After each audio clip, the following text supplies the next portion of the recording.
Atención, porque en este video vamos a ver cómo podemos empezar a invertir en la bolsa de valores, es decir, en acciones, ETFs, fondos indexados y no solo en la bolsa de valores, sino también en otros activos como las materias primas, las divisas, los metales preciosos y las criptomonedas. Todo esto en una misma plataforma. Y también vamos a hablar acerca de por qué es importante invertir. Comenzaremos hablando de lo más básico como por qué se debe tener un fondo de emergencia y avanzaremos hasta conceptos como los brokers, los tipos de activos, la diversificación y las estrategias a largo plazo. Es importante aclarar que este video no es una promesa para volverse millonario de la noche a la mañana. Aquí no encontrará atajos ni fórmulas mágicas. Lo que sí encontrará es una guía estructurada y efectiva para iniciar en el mundo de las inversiones con bases sólidas. El primer punto es considerar si realmente usted está preparado financieramente para invertir, porque hay que considerar algunos aspectos básicos. No es simplemente instalar una aplicación en celular, meter dinero, comprar las principales acciones y esperar a que el dinero se multiplique en poco tiempo. Y en relación con esto, el paso número 1 al invertir es tener un fondo de emergencia, el cual yo recomiendo que sea de al menos 3 veces el costo de vida mensual. Y esto obviamente depende de cada persona. Una persona de 40 años que es padre de familia, que vive en Estados Unidos, a lo mejor su costo de vida son $4,000 al mes, por lo que esa persona debería pensar en tener al menos $12,000 ahorrados antes de empezar a invertir. Mientras que un joven que vive en Latinoamérica, que recién salió del colegio, que vive con sus padres, a lo mejor con $300 al mes son suficientes para cubrir sus costos de vida. En este caso, esta persona debería de pensar tener al menos $900 al mes como fondo de emergencia antes de comenzar a invertir. Del fondo de emergencia considero que al menos la mitad debería estar en efectivo para tener acceso a este en cualquier momento y la otra mitad en una cuenta bancaria. Ahora, ¿para qué tener un fondo de emergencia? Su mismo nombre lo dice. Una emergencia puede suceder en cualquier momento. Y lo que menos queremos a la hora de invertir es tener que vender nuestros activos, más aún si están en negativos, ya que perderíamos dinero. En cambio, al tener un fondo de emergencia, este nos permitiría invertir tranquilos, sabiendo que en caso de una emergencia podríamos acceder a este dinero en cualquier momento. Y todo esto sin tener que vender nuestros activos. Hay una frase muy famosa dicha por Warren Buffett, el cual es considerado uno de los mejores inversores del mundo y actualmente la octava persona más rica del mundo, que dice que la regla número 1 de las inversiones es no perder dinero y la regla número 2 es no olvidar la primera regla. Gracias a esto que mencioné, espero que usted intente crear un fondo de emergencia antes de comenzar a invertir. Ahora, el paso número 2 que es fundamental es revisar si usted tiene deudas pendientes, especialmente las que tienen una tasa de interés alta. ¿A qué me refiero con una tasa de interés alta? Básicamente, la que tienen una tasa fija mayor al 8% anual. ¿Y por qué es importante considerar esas deudas?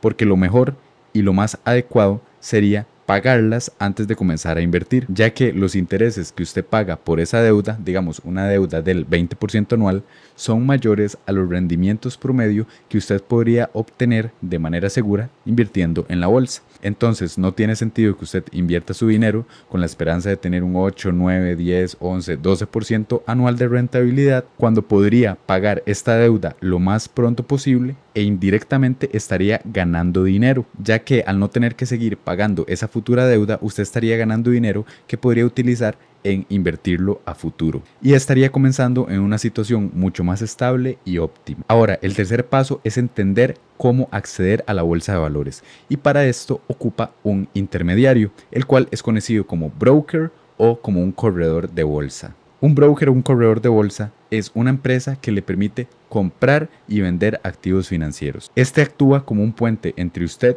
y todos los mercados financieros. Sin un broker usted básicamente no puede invertir en bolsa. Existen dos tipos de brokers, los tradicionales y los digitales. Los tradicionales suelen ofrecer asesorías personalizadas, son presenciales y tienen altas comisiones, mientras que los digitales como Interactive Brokers, eToro y Admiral Markets suelen ser más accesibles, sencillos y económicos para el inversionista individual. ¿Y qué factores se tienen que tomar en cuenta a la hora de elegir un broker? Primero, que esté regulado por entidades financieras, como la FCA en el caso del Reino Unido o la SEC en Estados Unidos. Todo esto para garantizar nuestra seguridad. En segundo lugar, que tenga comisiones bajas, ya que queremos pagar lo menos posible en estas. En tercer lugar, que ofrezca acceso a los mercados y a los activos en los que usted desea invertir y que tenga una plataforma relativamente sencilla de utilizar. Yo usualmente suelo recomendar dos brokers, especialmente si están en Latinoamérica. El primero sería Interactive Brokers, el cual es uno de los más grandes del mundo, y el segundo sería eToro, el cual es el que yo personalmente más utilizo. Estos brokers cuentan con altas regulaciones como la FCA, la SEC y la NYSE. Aparte, las comisiones que cobran son con base a un spread, que son básicamente una diferencia muy mínima entre el precio de compra y el precio de venta. Por lo que al comprar un activo usted paga esa pequeña comisión y nunca más tiene que volver a pagar por esa compra. Así usted mantenga la inversión durante 10 días o durante 10 años. Ahora, el cuarto paso sería aprender acerca de en qué puedo invertir en la bolsa, ya que hay cientos de activos. Pero en este video vamos a enfocarnos en los más conocidos y los más recomendables para alguien que esté iniciando. Aquí estamos en la plataforma de eToro y podríamos ver en primer lugar las acciones. Las acciones básicamente es la propiedad de una empresa. Al comprar, por ejemplo, acciones de Nvidia, usted se convierte en accionista y dueño de un muy pequeño porcentaje de la empresa. Por lo que si a la empresa le va bien, usted ganará dinero y si le va mal, usted perderá dinero. En segundo lugar, tendríamos los ETFs, que básicamente son fondos que agrupan a varias acciones y se negocian como si fuera una sola acción. Por ejemplo, el índice VOO replica el comportamiento de las 500 empresas más grandes de Estados Unidos. En tercer lugar, tendríamos los bonos, que básicamente es deuda gubernamental. Usted, al prestarle dinero a una empresa o principalmente a un gobierno, recibe intereses gracias a haber prestado ese dinero. También estarían las materias primas, como el petróleo, el oro, la plata, el cobre, el gas. Todos estos son activos reales. También, dependiendo del broker, podríamos invertir en criptomonedas. Aquí en esta plataforma tenemos las principales. Y por último, también podríamos invertir en REITs, que básicamente es la inversión en bienes raíces sin la necesidad de comprar propiedades físicas. Cada uno de estos activos tiene un distinto nivel de riesgo y un distinto potencial de retorno. Pero si usted está empezando, la opción más recomendada sería invertir en un ETF de bajo costo y que esté bien diversificado, que repliquen índices americanos como el S&P 500 o índices mundiales como el Global All Cap Index, el cual replica el comportamiento de las 9000 empresas más grandes del mundo. Antes de continuar con el video, si les está gustando o les está pareciendo interesante, me ayudarían muchísimo dejando su like y suscribiéndose. El paso número 5 sería diversificar su portafolio, es decir, invertir en varios activos para disminuir el riesgo y que si a uno le va mal, los otros compensen esas pérdidas. Por ejemplo, en vez de invertir todo su dinero en Microsoft, podría invertir en un ETF que cuente con varias acciones tecnológicas, como es en el caso del QQQ, diversificando así su portafolio y disminuyendo los riesgos, ya que es más probable que una sola acción tenga pérdidas, mientras que si usted elige 10, 20 o 30 acciones de buena calidad, es menos probable que a todas les vaya mal. Paso número 6. Empezar. Una pregunta muy común es: ¿cuánto dinero necesito para empezar a invertir? Y la buena noticia es que no se necesitan grandes cantidades de dinero. En el caso de Toro, permite hacer la primera aportación a partir de los $200, después de esa a partir de los $50. Y lo ideal sería tener una estrategia de inversión a largo plazo, en el que usted se proponga un monto fijo para ahorrar e invertir de manera mensual y cumplirlo con el tiempo, para dejar que el interés compuesto haga su magia. Y para finalizar, vamos a hacer un ejemplo acerca del verdadero poder del interés compuesto. Vamos a asumir una persona que empieza con una inversión inicial de $0 y esa persona se propone hacer una contribución mensual de $200.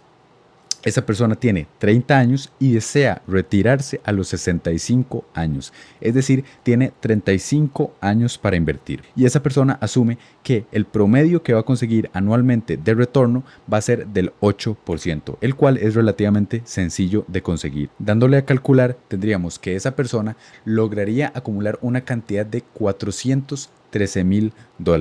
En el año número 10, por ejemplo, esa persona aportó $24,000 y gracias a invertir no tiene 24,000, tiene $34,000.